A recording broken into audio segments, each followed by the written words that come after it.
Assalamualaikum, halo guys, ketemu lagi dengan saya Indra.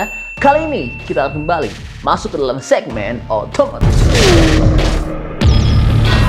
Iya, luar biasa. Pertarungan mobil listrik di Indonesia akan semakin sengit karena kali ini Wuling REV tidak akan lagi menjadi mobil listrik yang paling termurah di Indonesia. Mengingat sebentar lagi DFSK akan segera memasarkan mobil listrik yang paling termurah di Indonesia. Dan mobil ini sudah resmi dipamerkan di Indonesia loh. Iya, DFSK telah resmi memperkenalkan brand mobil listrik Ceres dan mobil baru Ceres E1 di ajang Periklindo Electric Vehicle Show atau PEVS 2023. Pada 17 Mei 2023, Ceres E1 hadir sebagai mobil listrik mungil pertama DFSK di Indonesia dan disiapkan untuk melawan Wuling REV. Seperti REV, Ceres E1 menawarkan konsumen Indonesia mobil listrik perkotaan yang muat 4 orang dan dibekali dengan teknologi canggih.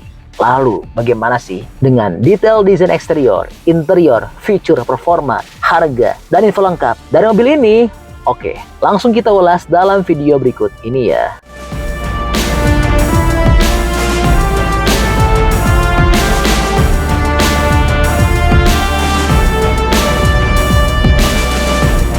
Pertama, kita bicara dulu soal desain. Sebelumnya, kami infokan terlebih dahulu. Tampang Ceres E1 ini memiliki kemiripan dengan DFSK Mini EV. Sebagai informasi, Mini EV pertama kali masuk Indonesia pada Juli 2022 di PEVS. Kemudian sempat juga dibawa ke beberapa ajang pameran otomotif. Kala itu Mini EV masih mengadopsi setir kiri. Dan kini DFSK telah kembali membawa Mini EV dengan nama baru, yaitu Ceres E1. Walaupun datang dari basis yang sama, tapi ada perbedaan detail antara Mini EV dan Ceres E1. Oke, langsung kita cek eksteriornya ya. Untuk desain rumah lampu depan, Mini EV dan Ceres E1 tampak serupa. Hanya saja penggunaan lampunya yang dibedakan. Pada Mini EV masih memakai lampu jenis halogen, sedangkan E1 sudah LED. Dan perbedaan selanjutnya antara Mini EV dan Ceres E1 terletak pada bumper. Pada Mini EV, bumper depannya dipermanis oleh aksen hitam yang memanjang hingga berada tepat di bawah lampu utama. Sementara E1 untuk aksen tersebut hilang. Sebagai gantinya, tersemat cover berwarna putih di bumper kanan maupun kiri, serupa dengan penempatan untuk lampu kabut. Dan perbedaan serupa juga ditemukan pada bumper belakang. Hanya saja pada Ceres E1 terdapat tambahan lampu reflektor di tengah bumper. Lalu, logo yang tersemat di tengah-tengah grill kedua mobil tampak beda. Mini EV pakai logo titik-titik yang membentuk huruf E. Ceres E1 menggunakan logo berbentuk oval dengan 2 garis sudut runcing di bagian dalamnya. Lalu, pelek pada Mini EV masih kaleng dan ditutup dop, berbeda dengan E1 yang sudah mengadopsi pelek alloy berukuran 13 inci. Lalu, bagaimana dengan interiornya?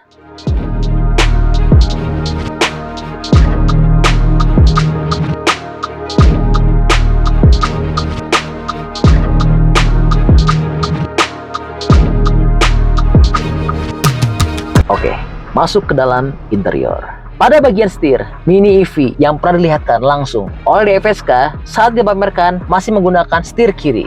Sementara pada Ceres E1 sudah mengadopsi setir kanan sesuai dengan aturan posisi kemudi di Indonesia. Lalu, Ceres E1 telah dilengkapi dengan head unit berukuran cukup besar tepat di tengah dashboard. Perangkat tersebut tidak ditemukan di Mini EV. Dan warna kabin E1 tampak lebih cerah dan terkesan manis, sedangkan di Mini EV terkesan lebih kalem.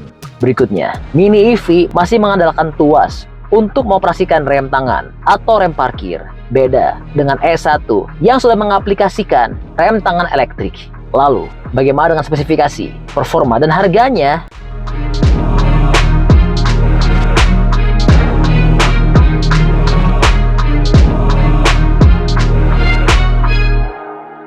Oke, berikutnya. Bicara soal performa. Mengenai performanya, Ceres E1 dan Wuling REV Standard Range ternyata memiliki beberapa persamaan. Pertama, keduanya mendapatkan satu motor listrik penggerak roda belakang dengan tenaga 30 kW atau 40 horsepower. Dan soal torsinya, mobil listrik series S1 mampu menghasilkan 100 Nm, sedangkan sebagai perbandingan, Wuling REV hanya lebih kuat 10 Nm dari S1. Lalu, untuk baterai, series S1 mendapatkan baterai yang lebih kecil dari REV standar range, yaitu 16,8 kW. DFSK belum memberikan klaim jarak tempuh untuk series S1, tetapi telah diisukan memiliki jarak tempuh hingga 220 km. Di sisi lain, sebagai perbandingan, REV standar range dengan baterai berkapasitas 17,3 kW diklaim memiliki jarak tempuh 200 km. Wah, untuk jarak tempuhnya lebih unggul S1 ya, padahal harganya lebih murah. Namun, REV juga tersedia dengan baterai long range yaitu 26,7 kW. Dan untuk baterai yang ini dapat menempuh jarak 300 km. Lalu terakhir, soal pengecasan. Baterai Wuling REV standar range diklaim bisa diisi penuh dalam waktu 4 jam dengan pengisian daya 6,6 kW AC. Sedangkan untuk baterai series S1 bisa diisi dari 10% hingga 90% lewat pengisian daya 3,3 kW AC. Lalu, berapa dengan bandrol harganya?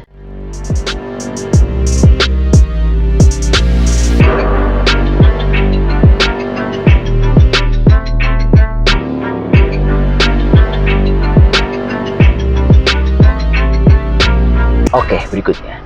Bicara soal bandrol harga. Series S1 akan ditawarkan dalam 2 pilihan varian. Namun sayangnya, untuk harga resminya baru akan diumumkan saat peluncurannya pada pertengahan tahun ini. Namun, bocorannya harganya akan lebih murah dibandingkan Wuling REV.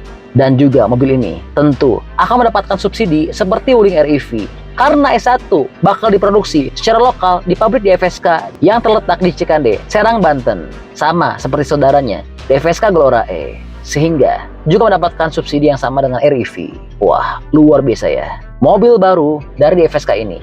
Nah, kalau menurut teman-teman gimana nih pendapatnya? Kira-kira pilih mobil ini atau pilih REV? Bantu dong, berikan pendapatnya di kolom komentar ya.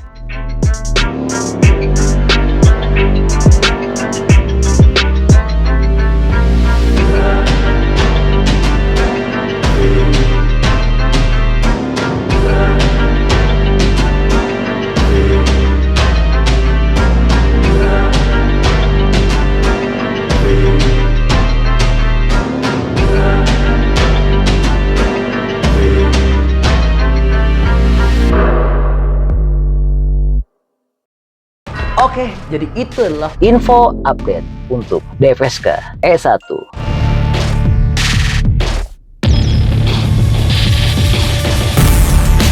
Oke, masih banyak menonton, jangan lupa untuk bantu di like dan di share video ini. Jangan lupa juga bantu untuk subscribe ya. Oke, stay tune at my channel. See you next video.